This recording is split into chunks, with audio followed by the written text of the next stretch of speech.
Hello student, वंदे मातरम। I am Prem Sukh. जैसा कि ये मेरा पहला ये चैप्टर नंबर 2 चल ही रहा है और ये मेरा 7th लेक्चर होगा इसमें। तो इससे पहले मैंने आपको बताया था फॉर्मेशन ऑफ टेट्राड, यानी टेट्राड का फॉर्मेशन कैसे होता है, इसके टाइप सारे बता दिए थे मैं। तो टेट्राड का मतलब होता है इसमें 4 यानी 4 हैप्लॉइड सेल्स अटैच रहती हैं। किसकी हेल्प से होती हैं? कैलोस। देखो ये डायग्राम मैंने बनाया हुआ है। इसमें जो प्लांट होते हैं, जब माइक्रोस्पोरोजेनेसिस होता है तो उसमें microspore mother cell meiotically divide करती है और डिवाइड होने के बाद उसमें 4 हैप्लॉइड सेल का फॉर्मेशन हो जाता है। ये 4 सेल आपस में कैलोस सबस्टांस होता है, इसकी हेल्प से अटैच रहती हैं चारों की चारों सेल। लेकिन जैसे जैसे इसका मैच्योरेशन होता जाता है तो यहाँ एक एंजाइम होता है कैलेज। कौन सा एंजाइम होता है? कैलेज। और ये कैलेज एंजाइम कहां से सीक्रेट होता है? टेपिडम से। तो टेपिडम से ये कैलेज एंजाइम सीक्रेट होगा और इस कैलोस का डाइजेशन शुरू कर देता है। जब इस कैलोस का डाइजेशन शुरू हो जाएगा तो ये 4 जो सेल्स होती हैं धीरे धीरे एक दूसरे से सेपरेट होना स्टार्ट हो जाती हैं और ये सेपरेट हो गए। देखो मैंने यहाँ बताया ये पहले अटैच है, उसके बाद यहाँ कैलेज एंजाइम ने इसका डाइजेशन कर दिया और ये कैलोस लेयर डिसअपियर हो रही है, डिसॉल्व हो रही है और डिसॉल्व होने के बाद ये 4 सेल सभी अलग हो रही हैं और अलग होने के बाद अब ये बिल्कुल सेपरेट हो गई। सेपरेट होने के बाद इसे थोड़ी सी ये कैसी होती है, यानी टोटल स्फेरिकल नहीं होती। और जैसे ही ये सेल अलग होती है तो इस पर एक आउटर मोस्ट लेयर का फॉर्मेशन हो जाता है और ये आउटर लेयर किससे बनती है? स्पोरोपोलेनिन से। इसका फॉर्मेशन किससे होता है? स्पोरोपोलेनिन से। और स्पोरोपोलेनिन का सीक्रेशन भी किससे होता है? टेपिडम से। मैं ये पहले आपको बता चुका हूं। तो ये टेपिडम लेयर धीरे धीरे डिसॉल्व होती है, उसका साइटोप्लाज्म डिसॉल्व होता है, ये स्फेरिकल स्ट्रक्चर बनाती है। इसे यूबिस बॉडी स्पोरोपोलेनिन दोनों कंबाइंड होकर के और ये बाहर बना देती है एक्साइन लेयर। अब ये धीरे धीरे कैसे हो जाएगा? स्फेरिकल स्ट्रक्चर हो जाता है। अब इसको क्या क्या कहेंगे हम? माइक्रोस्पोर। ये अब माइक्रोस्पोर स्पोर बन गया। देखो ये इससे क्लियर हो रही है। अब मैं इसकी स्ट्रक्चर के बारे में आपको बताऊंगा कि माइक्रोस्पोर में कौन कौन सी स्ट्रक्चर होती है। तो ये जो नीचे वाला डायग्राम है, अब मैं इसको ऊपर की साइड में बना करके और ये समझाने की कोशिश करूंगा। तो इसमें कौन कौन सी लेयर होती है, किस लेयर का कौन सा फंक्शन होता है, कौन सी लेयर किसकी बनी होती है। तो देखो बच्चों, ये जो भी प्लांट होते हैं, अधिकतर जो प्लांट होते हैं उनमें ये माइक्रोस्पोर स्फेरिकल स्ट्रक्चर बना लेता है। इसमें सिंगल न्यूक्लियस होता है इनिशियल स्टेज में और इसकी बाहर की साइड में जो इसकी जो वॉल होती है वो डबल लेयर्ड होती है। बाहर वाली लेयर को बोलते हैं एक्साइन। ये मैं एक्साइन बना रहा हूं और इसके अंदर की साइड में होती है इंटाइन और ये होता है इसमें साइटोप्लाज्म। ये है माइक्रोस्पोर की स्ट्रक्चर। तो बच्चों, बाहर वाली लेयर जो होती है, जो एक्सटर्नल जो लेयर है, इसका क्या नाम होता है? एक्साइन। ये एक्साइन का फॉर्मेशन हो गया। किसकी बनी होती है? स्पोरोपोलेनिन। ये स्पोरोपोलेनिन। और ये जो स्पोरोपोलेनिन होता है ये मोस्ट रेजिस्टेंट ऑर्गेनिक सब्सटेंस होता है। ये किसी भी डाइजेस्टिव एंजाइम से इसका डाइजेशन नहीं होता है और ये हाई टेम्परेचर को, हाई एसिडिटी को और एल्कलिनी को, यानी एल्कलाइनिक पोजीशन को कंट्रोल ये बियर कर सकता है, यानी इसमें ये डिकम्पोज नहीं होते। और यही रीजन होता है कि ये जो माइक्रोस्पोर्स होते हैं ये बहुत दिन तक फॉसिल फॉर्म में यानी प्रिजर्व रहते हैं, सुरक्षित रहते हैं और इनकी प्रेजेंस के आधार पर हम जैसे पेट्रोलियम जो रिसोर्सेज होते हैं, कोल है, डिपोजिशन का पता लगाया जाता है। अब देखो इसमें एक और कैरेक्टरिस्टिक्स होती है एक्साइन की। ये एक्साइन इंटैक्ट नहीं होती, या तो जगह जगह से ये टूटी हुई होती है या फिर यहाँ पर बहुत थिन पाई जाती है लेयर। तो इस जगह को यानी जो स्पेस होता है इसको कहते हैं जर्म पोर। ये जर्म पोर होते हैं और जर्म पोर से जब इसका जर्मिनेशन होता है पोलन ट्यूब का, तो इन जर्म पोर से पोलन ट्यूब निकल करके बाहर आती है। और फिर इसकी एक कैरेक्टरिस्टिक्स और ये होती है कि जो एक्साइन है इसमें ये जो डिजाइन होती है इसको बोलते हैं ऑर्नामेंटेशन। ऑर्नामेंटेशन बच्चों ऑर्नामेंटेशन का मतलब होता है अलंकरण, हिंदी में अलंकरण का मतलब होता है सजावट। सजावट का मतलब डिफरेंट टाइप की डिजाइन्स होती हैं, अलग अलग प्लांट जो स्पेसीज होती हैं उनमें अलग अलग टाइप की डिजाइन पाई जाती हैं। तो इसकी स्ट्रक्चर, इसके ऑर्नामेंट और इसके ये जो जर्म पोर होते हैं, ये किसी भी प्लांट की टेक्सोनोमी में इंपॉर्टेंट रोल प्ले करते हैं। यानी इनकी हेल्प से हम इन पोलन ग्रेन्स का पता लगा सकते हैं कि ये पोलन ग्रेन किस स्पेसीज के हो सकते हैं। तो ये बहुत टेक्सोनोमी में एक इंपॉर्टेंट रोल प्ले करता है। अच्छा, अब हम बात करते हैं नंबर ऑफ जर्म पोर। तो पहले मैं आपको आउटर मोस्ट क्लियर बता रहा हूं। तो नंबर ऑफ जर्म पोर के इसमें दो टाइप के होते हैं। नंबर ऑफ जर्म पोर के बेसिस पर ये माइक्रोस्पोर दो टाइप के होंगे। तो जो डाइकोट प्लांट होते हैं उनमें जर्म पोर कितने होते हैं? 3। कितने जर्म पोर होंगे? जर्म पोर 3। जब 3 जर्म पोर होंगे तो इसको क्या बोलेंगे? Try colpate. ट्राई कॉलपेट होते हैं। और ट्राई कॉलपेट किसमें पाए जाते हैं? डाइकोट प्लांट्स में पाए जाते हैं। 3 जैसे ये बना हुआ है, इसमें 3 जर्म पोर है, 1 2 3। तो ये ट्राई कॉलपेट हो गया और ये डाइकोट प्लांट में पाया जाएगा। अगर जर्म पोर केवल 1 है, 1 है, तो इस कंडीशन में इसको हम क्या बोलेंगे? Mono colpate. इस कंडीशन में इसको हम मोनोकॉलपेट बोलेंगे। और ये मोनोकॉलपेट प्लांट, ये माइक्रोस्पोर्स होते हैं, ये पाए जाते हैं मोनोकॉट प्लांट में। मोनोकॉट प्लांट में पाए जाते हैं। तो ये एग्जाइम के बारे में सारी बातें हो गई। अब बताऊंगा मैं एग्जाइम के बाद, एग्जाइम के बाहर की साइड में भी एक स्टिकी लेयर पाई जाती है। कुछ जो माइक्रोस्पोर्स होते हैं उनमें, यानी ऐसे प्लांट जिनमें पॉलिनेशन किसके थ्रू होता है? इंसेक्ट।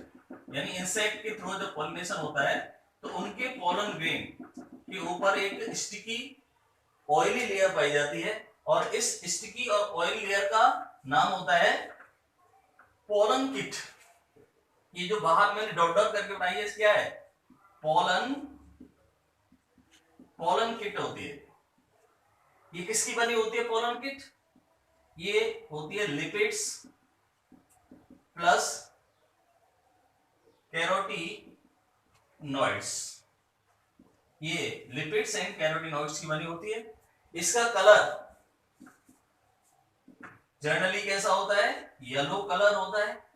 और हर जो प्लांट अलग अलग स्पेसीज के जो पोलन किट होते हैं उनमें एक स्पेशल टाइप की ऑर्डर या स्मेल पाई जाती है जो इंसेक्ट को अपनी तरफ अट्रैक्ट करती है। और इसका येलो कलर हो गया। और किसकी बनी होती है? लिपिड्स एंड कैरोटीनॉइड्स की होती है। और ये पॉलिनेशन में हेल्प करती है। तो इसका पॉलिनेशन में हेल्प करना। दूसरा जो फंक्शन होता है, ये माइक्रोस्पोर को अल्ट्रावायलेट रे से भी बचाती है। और तीसरा इसका जो फंक्शन होता है, वो जब इंसेक्ट आते हैं फ्लावर के ऊपर तो ये उसके साथ अटैच हो जाती है और पॉलिनेशन में हेल्प करती है। तो एग्जाइम की बात हो गई और पोलन किट की बात हो गई। अब है इनर लेयर। ये जो इनर लेयर होती है इसको क्या बोलते हैं? इंटाइन। ये इंटाइन है और ये बनी होती है पेक्टिन प्लस सेलुलोज। तो इसको कहते हैं पेक्टो सेलुलोज। यानी पेक्टो सेलुलोज की बनी हुई लेयर होती है। ये थिन होती है, फ्लेक्सिबल होती है। और जब इसका जर्मिनेशन होता है, पोलन ग्रेन का जर्मिनेशन होता है, तो ये आउट निकल करके, आउट ग्रोथ करके, और ये जो जर्म पोर होते हैं उनसे बाहर आ जाती है और पोलन ट्यूब का फॉर्मेशन करती है। तो ये हो गई इसकी इंटाइन की बात। तो ये स्ट्रक्चर हो गया किसका? माइक्रोस्पोर, या इसको अब हम पोलन ग्रेन भी कह सकते हैं। तो ये हो गए। अब मैं आपको बताऊंगा some facts about the pollen grains. यानी पोलन ग्रेन के कुछ फैक्ट बताऊंगा मैं आपको। तो ये तो स्ट्रक्चर के बारे में बात हो गई, आपने लिख लिया होगा, देख लिया होगा। और अब हम बहुत इंपॉर्टेंट टर्म्स हैं, कुछ बहुत इंपॉर्टेंट जो आपके क्वेश्चन उसमें एग्जाम में पूछे जाते हैं और वैसे भी कोई भी आपसे पूछ सकता है। तो ये some facts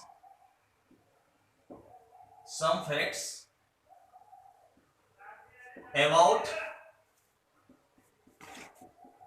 pollen grains. Pollen grains के बारे में कुछ फैक्ट बताता हूं मैं। तो पहला फैक्ट है यानी translator. Translator apparatus. Translator apparatus क्या होते हैं?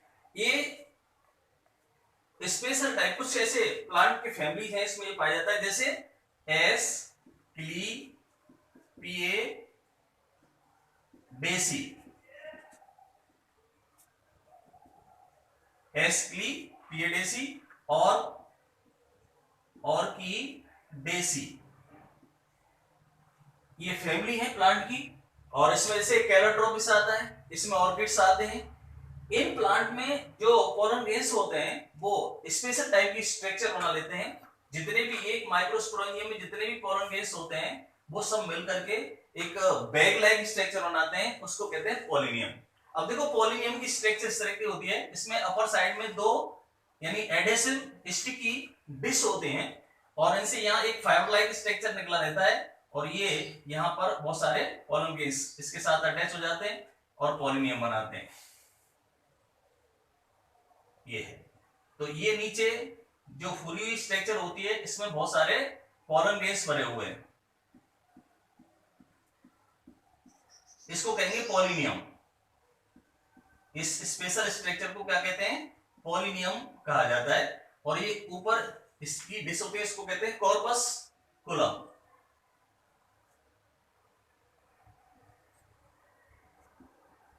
कॉर्पस कुलम ये होती है कॉर्डिकल और ये होते हैं दोनों polonium.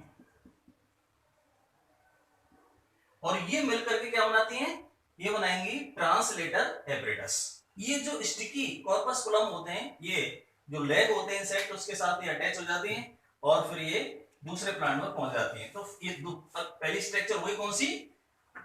Translator apparatus. Second structure polyspory. Polyspory में क्या होता है? जब किसी भी टेट्राड में 4 से ज्यादा माइक्रोस्पोर्स होते हैं तो उसको क्या बोलते हैं हम? पॉलीस्पोरी। ठीक है, जैसे इसका एग्जांपल है कसकोटा। कसकोटा प्लांट में जो टेट्राड होते हैं उसमें 4 से ज्यादा माइक्रोस्पोर्स पाए जाते हैं। अब थर्ड हम बताएंगे, थर्ड होता है compound. Compound pollen grains. Compound pollen grains क्या होते हैं? इसमें कई जो टेट्राड होते हैं आपस में अटैच होकर के और एक लार्ज स्ट्रक्चर बना लेते हैं, उसको क्या कहते हैं हम? Compound pollen grain. ये किसमें पाया जाता है? टाइफा और ड्रोसेरा। ड्रोसेरा में भी पाया जाता है।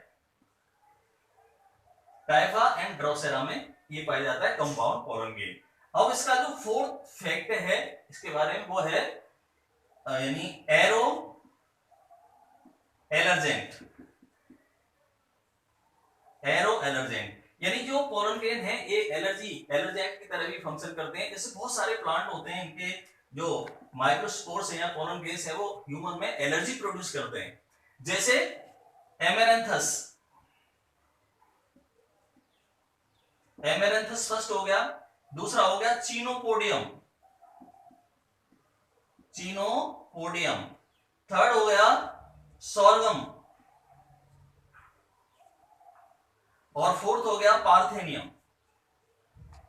पार्थेनियम के बारे में आपने सुना होगा, ये बड़ा डेंजरस वीड है और ये जो वीट हमने जब गेहूं को इंपोर्ट कराया था फॉरेन से तो उसके साथ ये मिलकर के आ गया था और अब ये पूरी इंडिया में फैल गया है और इसके जो पोलन ग्रेन होते हैं वो एलर्जी प्रोड्यूस करते हैं। नेक्स्ट है बेटा, अब फोर्थ यानी फिफ्थ जो फैक्ट है वो है पोलन प्रोडक्ट। Pollen products. तो पोलन से बहुत सारे प्रोडक्ट मिलते हैं हमें, मेनली 3 प्रोडक्ट होते हैं। तो पहला जो प्रोडक्ट होता है वो होता है पोलन टैबलेट्स। Pollen tablets. और दूसरा होता है पोलन सिरप। Pollen syrup. और थर्ड होता है pollen cream. Pollen cream. Western countries में जैसे पोलन ग्रेन्स के अंदर बहुत सारे न्यूट्रिएंट्स होते हैं, तो उनके टैबलेट और सिरप बनाए जाते हैं। ये सप्लीमेंट्री फूड की तरह इसको यूज करते हैं। और ये पोलन क्रीम जो है वो स्किन के लिए बनाई जाती है, जो अल्ट्रावायलेट रेज से स्किन को बचाती है। तो ये हो गया पोलन प्रोडक्ट। अब हम 6th पॉइंट के बारे में बात करेंगे। एक होता है निमेक फिनोमेनन। ये निमेक नामक एक साइंटिस्ट थे। उन्होंने एक स्पेशल टाइप का पोलन ग्रेन आइडेंटिफाई किया था, और उसमें यानी 8 न्यूक्लियस थे। तो उसको, क्योंकि ये निमेक ने इसको आइडेंटिफाई किया था, तो इसीलिए इसको क्या कहते हैं, निमेक फिनोमेनन कह देते हैं।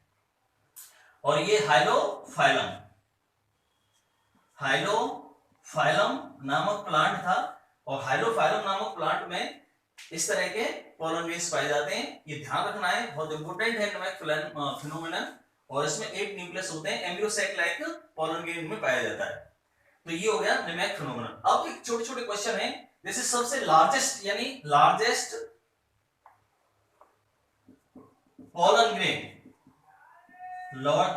पोलन ग्रेन पाया जाता है मिरेबिलिस में। उसके बाद 8th यानी स्मॉलेस्ट पोलन ग्रेन पाया जाता है मायोसोटिस नामक प्लांट में पाया जाता है। और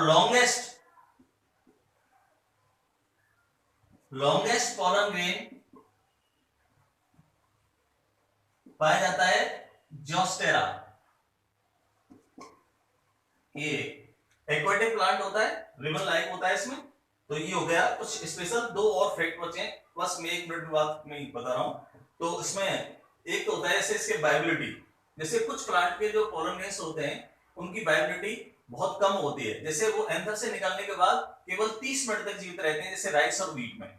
लेकिन कुछ ऐसे प्लांट होते हैं जिनके जो पोलन ग्रेन्स हैं वो कई महीने तक जीवित रहते हैं, जैसे लेग्यूमिनेसी फैमिली है, कुकुरबिटेसी फैमिली है। इनके पोलन ग्रेन काफी दिन तक जीवित रह सकते हैं। और एक और होता है पोलन बैंक, यानी कुछ इंपोर्टेंट प्लांट के जो पोलन ग्रेन्स होते हैं उनको हम -196 डिग्री सेल्सियस लिक्विड नाइट्रोजन में स्टोर कर लेते हैं, और फिर जब जरूरत होती है तो हम प्लांट ब्रीडिंग के लिए इनका यूज करते हैं, तो उसको कहते हैं पोलन बैंक। तो this is all about the types of important facts about the pollen grains. Okay, अब नेक्स्ट पीरियड में आपसे मिलेंगे।